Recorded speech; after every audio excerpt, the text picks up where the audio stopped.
yahunze igihugu. Uyu musore biravugwa ko yatorose agatoroka na telefone ya Jihad. Aya makuru yaba ariyo cyangwa ni ibihuha? Uyu mutipe ibiganiro byose bya Jihad byinshi barabikoranye, ereka nubwo atagaragara kuri kamera ariko amagambo yarimo kuko niwe waprovoka Jihad, niwe usembura, niwe washiraga kuri niwe wasembura Jihad. Urukumva nawe afite byinshi byo kubazwa.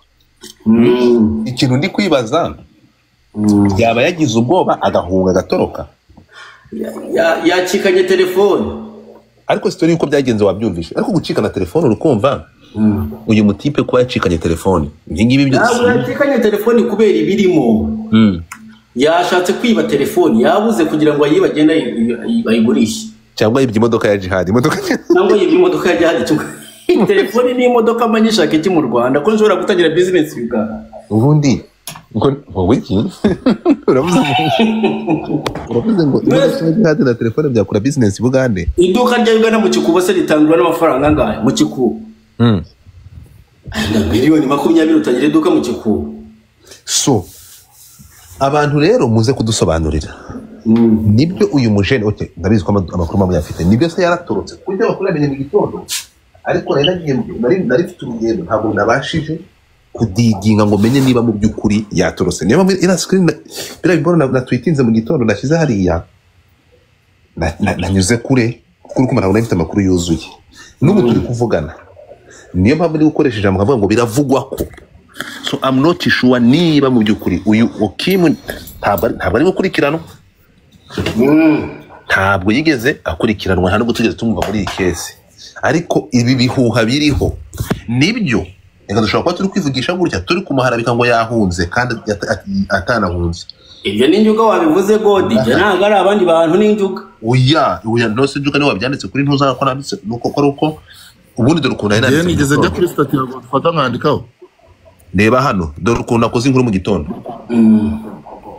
Nanze kwerura kuko ntari mfite amakuru yuzuye. Navuze ngo iki?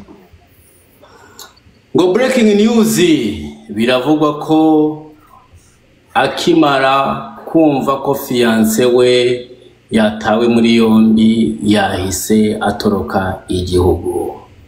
Nese uyu nuzari fiance we? No, jewe hari cyo bita kuzimiza Dumba. Kuzimiza wazimije? Nazimije urukumva ntabwo nashatse urumva ntabwo nari kwandika ngo so ariko hangana uko ntari nakamenya amakuru. Ufite kameramani wa mwise fiance. So urumva nahanga ntabwo ruko ari fiance we nazimizaga nashatse kugira urumva ni nk'umufatanya bikorwa wa hafi. So narigenje gutya kugira ngo so abantu hano urumva abantu bagize amatsiko yo kumaza ngo fiance ndako so byatumye menya amakuru yo menshi cyane, ariko kugeza n'aya masaha urukumva ntabwo kubera kugira ngo ubone umuntu uguha amakuru ya nyayo biragoye, kuko uyu si umuntu washakishwaga n'inzego, nta convocation yashyiriweho no kumuvugaho tuvuga amazina ye biraza kungora kuko ni umuntu w'umwere udafite yakurikiranwaho na kimwe. Kuko dufata ntarinzi ko z'ubwenge urumva, ariyo mpamvu ndi kubura uburyo turamburiye inkuru, ariko kuko ari umusitari cyangwa ari muri iki gisata cya showbiz ibintu bikaba bivugwa, mureke dukoresha ijambo ngo biravugwa ko uwakoranaga na Jihad ukekwaho ibyaha 6 yaba yahunganye telefone ya Jihad irimo ibimenyetso. Tuvugetse ko ari gushakwa n'inzego kandi inzego zitigeze zibitangaza. Turabivuga gute, turagerekereza gute? Tukavuga tuti rero inshuti ze za hafi ko zamubuze kuri telefone. Amakuru agera kuri Godfather aragira atya ati mvuganye n'umukobwa hano, mvuganye n'umusore w'inshuti ye magara, urimo kumva, bita James Mumbere Voacha. Arambwiye ngo ni umushuti wanjye, arangije arambwira ngo ari muri Kongo, urukumva. Sande twaravuganye se butembere bwa Shyamba. Uyu ni umushuti w'inshuti, ni umuntu w'inshuti ye utuye ahantu bita ku Mukamira ugiye kugera Rubavu. Arambwiye ati ni umushuti wanjye umujene ubu turi kuvugana yibereye muri Kongo kuko ku cyumweru twaravuganye. Uyu munsi ni kwa kabiri sibyo? Jihad bamufunze ryari? Umunsi kwa kabiri cyangwa hageze kwa gatatu? Hageze kwa gatatu. so urukumva rero ibyo uyu mutipe ni akasamutwe, ariko njye sindi kumva ukuntu telefone yatoroka na telefone ya Jihad ngo arenge. uza ahantu hitwa Rwanyamiyonga mu Butara. Oya ari muri Congo bro, ntabwo agiye iyo ngiyo. Imipaka yose Godfrey, imipaka yose bifite panya kandi urabizi genda nawe ntabwo wabura ahantu uca. Ese God waciye God washaka kumbwira ko waciye kuri border? Ibintu biratangaje rero, njye nakumirwa niba umuntu ashobora kuza kuko ubega nkubwira ikintu kimwe ntari kwemera. Uzi impamvu ntari kubyemera se? Ntabwo niba Jihad baramuhamagaye muri RIB siko bimeze, bahise bamusaba telefone ye. Munyumve neza cyane, bamusabye bamubwiye ahantu ari, yababwiye ahantu telefone iri. Urashaka kumbwira ko muri ayo masegonda icyo gihe umuntu niba telefone wenda yarababwiye ahantu akavuga ngo iri mu modoka, barinze umuntu ava i Kigali arenga umupaka aragenda bataramufata kandi telefone bazi ko bayifite? Kandi yarerekanye imwe yakoreshaga bisanzwe y'amabanga akayihisha. Yagiye kuri RIB yijyanye wapi? Ariko se wowe ntabwo yajyanye n'uyu Kim ngo namugenzi ndavuga nyine, ariko ntabwo abari bo baje kumufata mu rugo, nicyo nshaka kuvuga. Yijyanye Jihad yijyanye kuri RIB. Thank you so much. Avuye mu kiganiro. Thank you so much. Uzi ko nshobora gutwara telefone yindi ya gatatu? Uravuze? Nijyanye nshobora gutwara telefone ya gatatu cyane bitewe n'ukuntu nawe uri gutekereza ukuntu ibintu byawe bimeze. Ariko se mwabaye rega Godi. Njye mfite dosiye criminelle yo muri Canada. Ndabizi. Ngaho rero ufite ya nyayo se? Ya nyayo itari impimbano. Rero mwebwe muvuga nk'abantu basanzwe, twebwe dutekereza nk'abakrimineli. Reka nkubwire ikintu ntange kanwa kavuga nkamanzi nigeze kuba umukrimineli yuze kwiba banki, uba ugomba gutekereza every step ikintu ugiye gukora. Ni ukuvuga ko wowe umushobora gutekereza ngo telefoni za Jihad n'ebyiri, njye nkakubaza ati Jihad yarijyanye cyangwa baje kumufata, ukambwira ngo Jihad yijyanye kuri RIB. Ni ukuvuga ko njye nshobora kumenya ko abantu bose bazi ko mfite telefone ebyiri nkajyana ya gatatu, kubera RIB ntabwo izi telefone yanjye ukuntu isa ya kabiri. Rero you have to ponder ibintu muri muravuga ni iki. Rero Jihad buri mushobora kuba muri muravuga ati Kim arimo arashakishwa, ariko RIB nta hantu yari yashira itangazo ko Kim arimo arashakishwa. Kubera iki? Mwifashishije telefone. Ako kandi ukawurira. Ndimo ndakora push up, by the way I'm doing gym. Cyara kiza kumva ko noneho my friend awufa. Warakoze ari yakuru, warakoze gutwara Kim muri Congo, none dorahunza asubirayo sense. Mwene wanyu ari yakuru yaguhamagaye? Ako se mwene wacu kurenza ninde washyano ko nawe mwene wacu. Mwene wanyu ari yakuru, did she call you? Ari yakuru kunda gukunda, by the way nta mutima mufite gusa I don't agree with your money. Niko ntuza yagize ariko ibaze buretse gato umva ikintu gisekeje. Ibaze guhunga RIB ukayihungira i Goma. Hariya si homo. Yani homo. Kim yahungiye i Goma kwa mushikiwe. Mushikiwe ninde? Afite mushiki w'ubigoma ngo niyo yagiye. Kare. Dore ko nanjye ngira umunwa wananiye. RIB Kim ari i Goma kwa mushikiwe.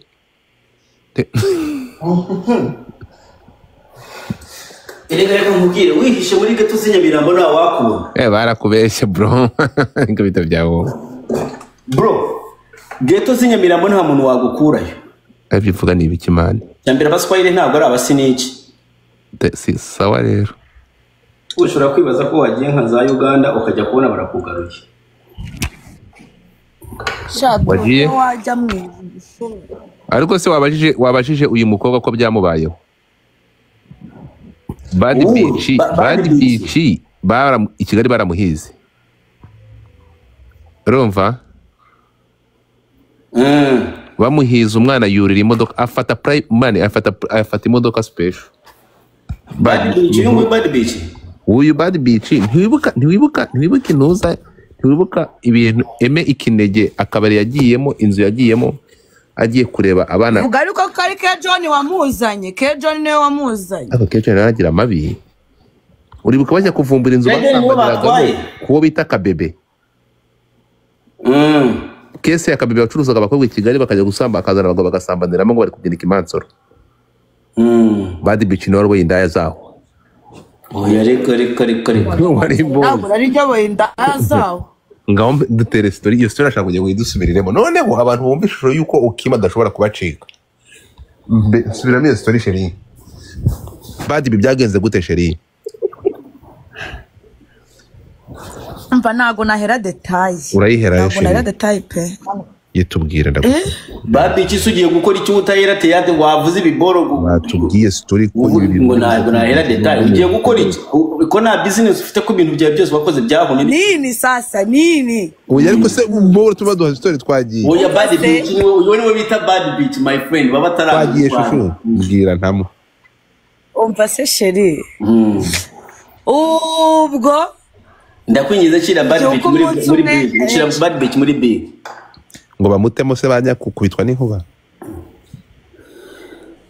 shabyirorere uzumunsi njya kuri live adumba gatangira akambwira ngo Bad Beach ngo nukuri kwimana ngo rega ngumva ngo abantu bajya bagomba kugura telefone twakomeje sheri sereri umva ubwo rero ubwo je nari nyimara nyine nibwo nari nyinjira imihanda umuniga nyine twajyaga ducembana ngo dufata uri kubyumva umuniga twajyaga ducembana nyine twakundanaga njye twari tukimara gutandukana njyewe nibonera akazi ahantu mu Bashinwa muri covid nyine ahantu mu Bashinwa nyine uko rubayo ndakora mbona ibiceri ariko nakoraga mbayo noneho covid ikirangira mba ngiye kwibana mbona ninsazi mbona nyine urukumva uri kwibana mu nzu ariko ahantu nakoraga aho ngaho mu Bashinwa njye nari mpavuye kuko ntago nagombaga kujya nkora nyine mpaba Abashinwa banjye bari bigendeye nyine nanjye mitanya kwishakira akavumo kanje ndavuga ati reka nanjye cikurikirane you know what I'm saying ibici mbonye akavumo ndagapesha nkizemo igikoresho ndavuga ati noneho hano ndabisha ubwo ukumva rero savings uduceri nkodeshamo ndavuga ni utu duceri tundi turi kuntunga mu gihe ndaba ndi kugira utenda bawenda ndimo mbona bari gusikama n'iki ariko nkaba mbizi ko ndi icyuki nkaba mbizi ko neza nkaba mbizi ko nicaye mu kabari abantu bose baba barimo bararabya indimi ako kantu ko nkaba nkazi ko nkafite ubwo ndatangira nkajya mvuga nti rero rona bigeze ninjoro reka nsohoke nangira gusa kujya nsohoka sometime nyine ariko n'umundi narasohokaga ariko bwo noneho ndabyongera nyine nihata imihanda cyane shumi azi ibintu byambaye ubwo natangiye nyine kujya kureba ababyinnyi ariko nareba ababyinnyi ibintu barabyina haca ibi bintu naso sirimo pe kabona sinzi ntibazi gutegura stage kabona n'ubufu nkabona nyine mbyinjiyemo nshobora hari utuntu nshobora gukosoramo kumbe nari ndimo ndiraha mu muriro boro umva ubwo badi urukumva uko nasohokaga mu kabari niko kuko nagendaga nambaye neza nateguye ari ukuntu kubita ikintu cy'ikibutu ewana ugakubita akantu k'agakanzu kakamira ugakubitaho n'ikintu cy'igikote ewana n'akawigi kabye umuntu yakubona akagira ngo imihanda urayimenyereye ewana none n'ibi bici birananyemera byatari iki kumwe wari wambaye muri pressure yizamuka sha ubwo uratangiye mbabarira turase ko twabaga ari utwana urumva ubwo iwana nangiye kumenya nyine n'ababebi nyine ukumva bo mu kabari kuko ukumva nabaga nsa neza noneho hari ukuntu uvunjisha nka kingahe cyawe wajya ujya kuba feresita nyine ukumva najyaga ariko muri club zisanzwe wajya ujya kuba feresita bakavuga ati cyaze cyana kirarenze nyine kugira ngo nawe urye niyo foto sufata se urukumenya umushinga narawize nkazajya nyine narumvisha ukuntu umushahara wabo bahembwa ukuntu nyine ibiceri byawo nyine ubifata niba ari iminsi 4 wenda ku munsi akaba ari nk'agakenze cyangwa agacumi nyine urukumva narabyumvishe byose kandi numva nanabizi ariko ntago narabigerageje at all badi ubwo urukumva imihanda maze kumenyekana urukumva ko naragendaga nanjye nigize nka kapo nkagereka akaguru ku kandi numva nkafata akantu umva nabona bari kubyina nkagenda nkaba festa urukumva uyu muntu yaguferesise ubumubara nk'umukapo urukumva ibyana bikaza kugira ute ibyana bikaza kuza kunyirundaho birimo birambwira ati bad bundi kiriyati nje ninjiye imihanda mpita niyita bad bitch ubwo mvuga ati aka kazina niko n'ubundi bazajya banyita kugira ngo ubuzima bwanjye buri personal all personnel all person but habumenye you know what I'm saying ubwo batangiye kumenya DJ turamenyanye noneho hakaba hari umuyemusi witwa Emusendera agaswera nubwo mwe nyine uwo munsi afata nimero yanjye I'm sorry ako nakaba gaciyemo no mu Rwanda ngo babo uyu muyemusi yarabikwiriye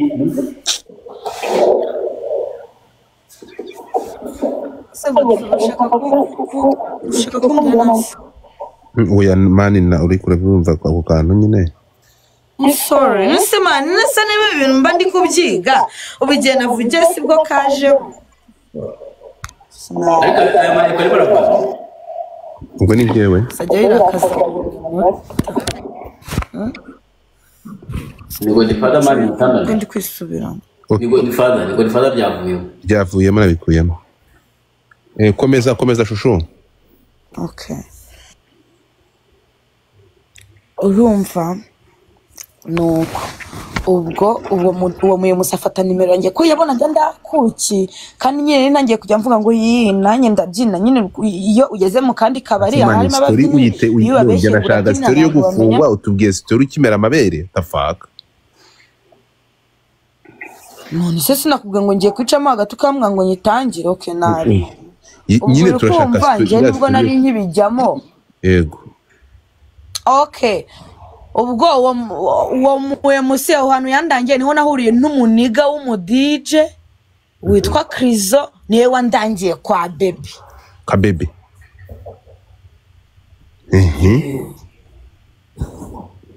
niwe wandangiye kwa beza story urumva ndangije ubwo mugasya icyo gihe yakoraga mugasya tutagira ngo gura yahinduraga amazu na by'amazu mani yafataga inzimwe nta bintu by'amazu ibyo bintu by'amazu n'ibiki yafataga inzimwe isanzwe yego akayikubitamo imbari n'iki ariko nyine yabaga ari inzimwe urumva njye rero namenyeye mu gasyata ariko sinzi wenda ahandi yari yarakoreye numvaga ngo hari n'ahandi simbizi ubwo njye mba nisanze gutyo nsanga beach n'ubundi amakarashika ariko nanjye ko nari bad beach nta kintu ari kuza umwangisha amavasi yanjye nkayabatamo njye ntago najyaho ngo ngugire ute kumva ngiye ko nabaga nzi kurapa ibintu narabiteguye iyo nakubitaga rap imwe nakubita n'umufukata kabiri ewana abakapo babaga bamaze kuvuga ati rwose ewana ibiciri ngibi itwarire umva ndagenda ndaryoherwa ndanyinyira ibiceri birandyohera ndasara ariko nyine ngewe kuko Kabebe afite ukuntu yagukoreshaga nyine akigira nkaho wagira ngo uri umukozi wawe uhoraho kandi ngewe kuko ndi bici ngewe ntaho mba nshaka ngo unkoreshe ngo unyereke ko wankoresheje ngo ndi umukozi wawe ntabwo byakunda nagombaga no kujya guhinga imihanda ngewe nkagenda nkagira no mu tundi mutari kumva mwenyine. Hello.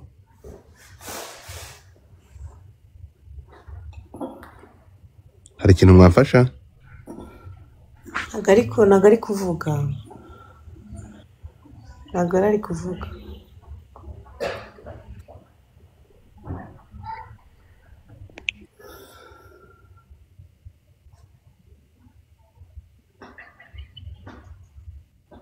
Bad bitch umanutse ugiye hehe ariko nk'iki gihambirwa ndebera vure none se ko nashaka urugero rwiza rw'ukuntu uyu mutipe atashobora gutoroka internet nshaka mu mega mushiranye